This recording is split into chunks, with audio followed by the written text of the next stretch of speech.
कार्मेल किरण संसारात परगडता सदा दैविक प्रेरण जावंक आमी संपूर्ण होलो दिला सोम्यान तर वावुरया जावंक आमचे कारण उतरांची ऊब तत्वांची धाव पावो कोणशाक हर गांवान गांव उतरांची ऊब तत्वांची धाव पावो कोणशा घर गांवान गांव दैवीक मिसाळ हाडूं देसाव हरसिल्लें जावं ताचें पवित्र नांव हरसिल्लें जावं ताचें पवित्र नांव कार्मेल किरण संसाराक परगडता सदा दैवीक प्रेरण जावंक आमी संपूर्ण होलो दिला सोम्या तर वावुरया जावंक आमचे कारण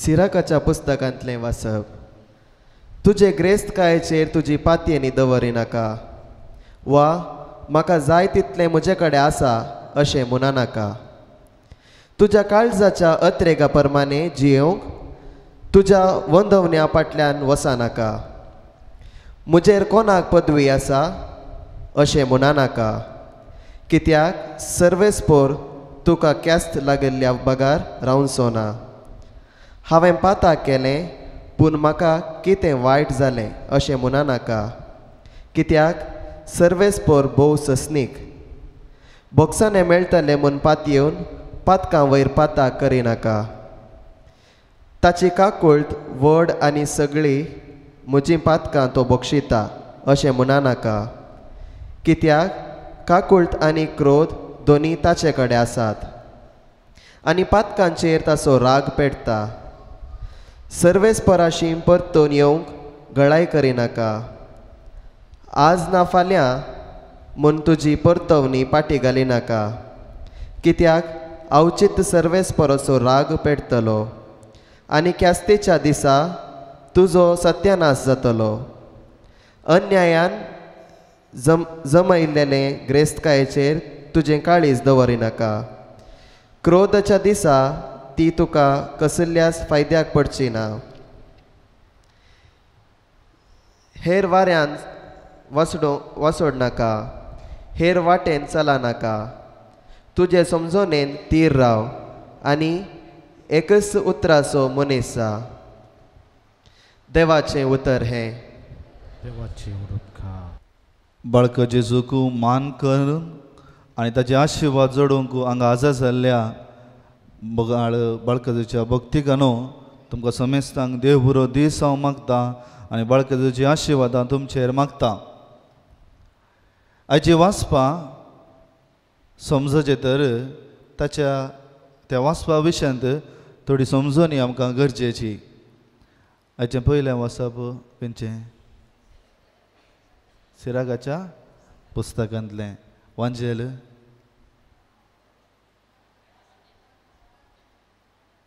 सगळ्यांनी आयकलें गे हांवें सांगलें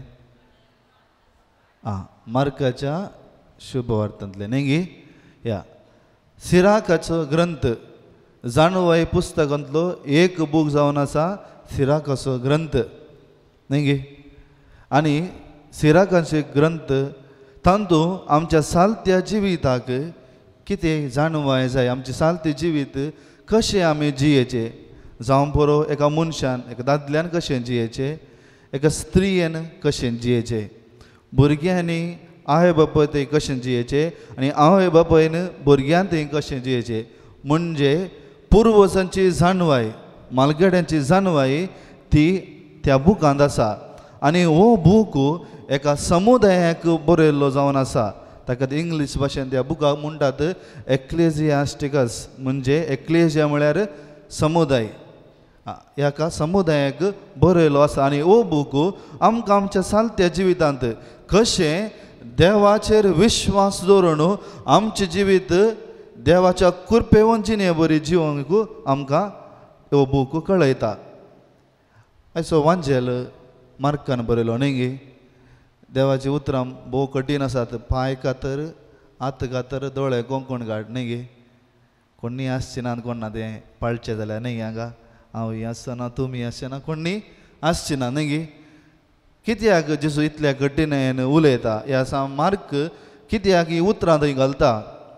मोगाळ भाव भयणीनो, पुर्विली क्रिस्तांव समुदाय आज आसल्या भशेन सगळ्या संवसाराक विस्तारून येतली न्ही गे. धाकटी समुदाय न्ही गे. आमची आतां कुडयाळांत क्रिस्तांव समुदाय कितली व्हडली आसा? सड्ड म्हळ्यार 2 लाख न्ही गे. 2 लाख तितलेच. ताच्यान चडीत ना. ताच्यानी चड दुसऱ्या धर्माचे आसात न्ही गे. अशें क्रिस्तांव समुदाय वाडोवन वता आसतना, ती धाकटी समुदाय जिवन आसतना तांच्या भोंवतणी हेर धर्माचे मनीस आसले, हेर धर्माचे संप्रदाय आसले, तांचे रिती रिवाज आसल्यो, तांचे जिवीत आसले, तांचे साल समकणी आसले. आनी ही तांची रिती रिवाज, तांचे धर्माची कितें ती संप्रदाय आसा, तांचे उलोवणें कितें आसा, तांचो वेव्हार कितें आसा, ह्या क्रिस्तांव लोकां वयर जो कोण क्रिस्तांव पाटलाव करता तांचे वयर प्रभाव घालून आसलो. आनी क्रमेन जे कितें तीं जी येतात तें जिवीत तें जिवंक प्रयत्न करनासतना मार्क त्या समुदायाक बरयता, तांचे बरी तुमची जिवी जावचे न्ही. बगार तुमी तांकां एक मेलफंक्त जायचे. You should be an example to them. तुमी क्रिस्तांव, तुमी हेर धर्माचे न्ही. आनी असल्या बॅकग्रावंडान आयची संदेश आमी समजोवया. देवाचेर भरवोसो दवरून कृपेवंत जिणी आमी जियेवया.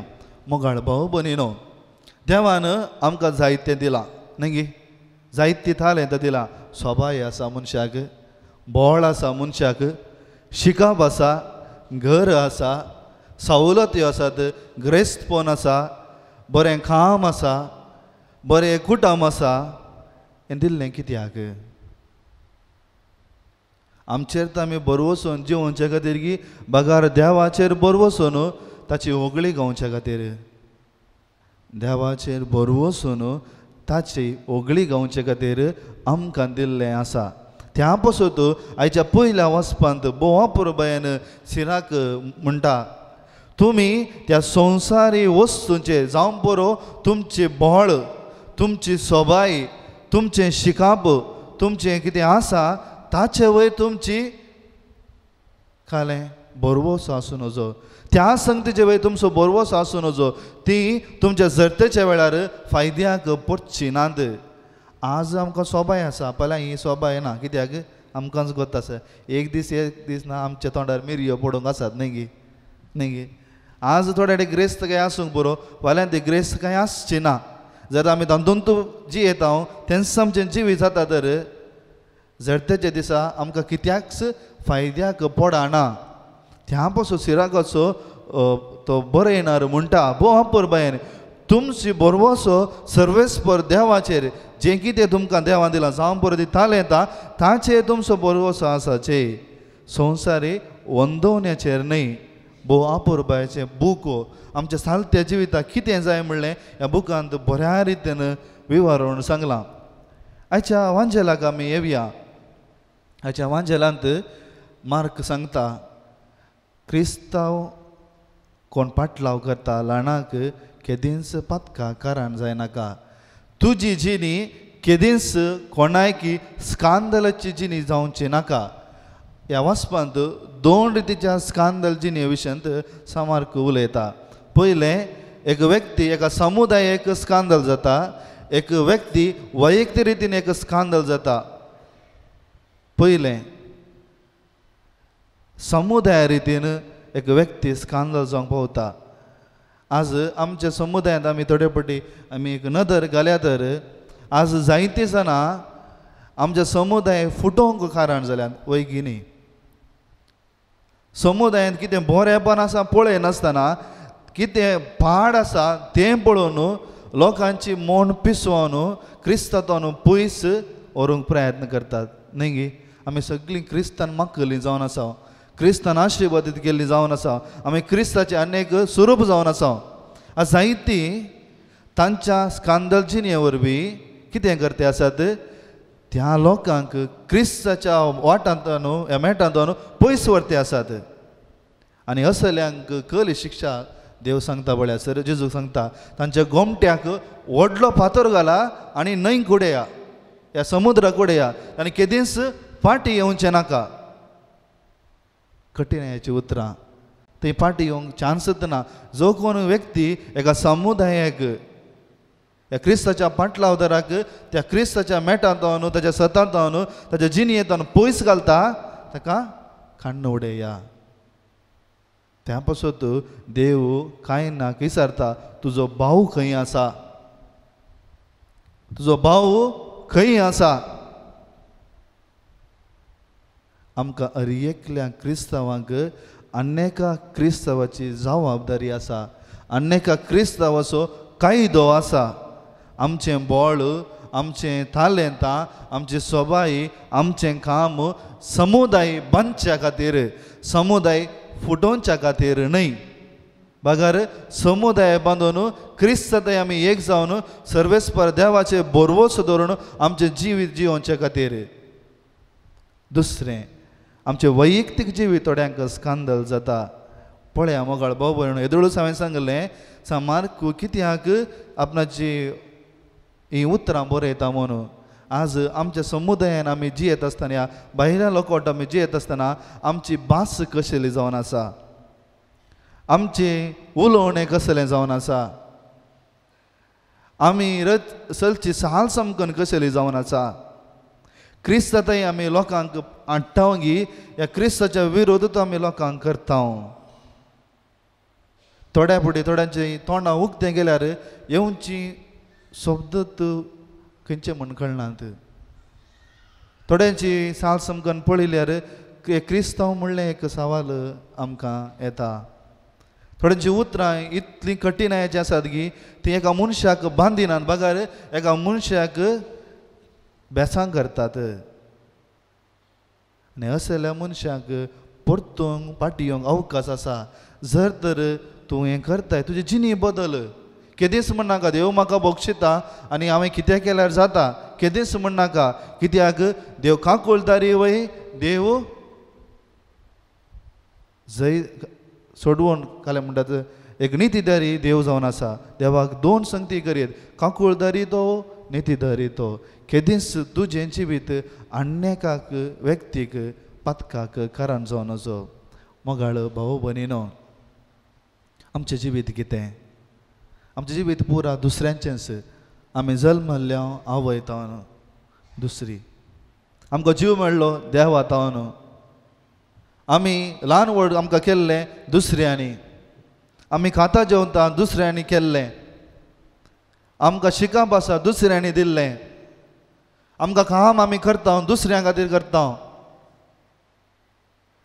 आमकां मरतना पुरचें दुसऱ्यांनी पोंड काडचोय दुसऱ्यांनी जाल्यार अहंकार हें ओडपण म्हजेंच म्हणलें कित्याक तर मोगाळ भाव भयणीनो सर्वेस्पर देवाचेर भरवोसो धरून जियेतात ती भागी आनी ती सदांच कुरपेवत जिणी जियेतात आनी सर्वेस्परा ओगळीक दितात असलें जिवीत आमचें जावन दी हेरांक जावंक प्रयत्न करया क्रिस्ताचे प्रतिरूप जावया क्रिस्ता साक्षी जावया आमेन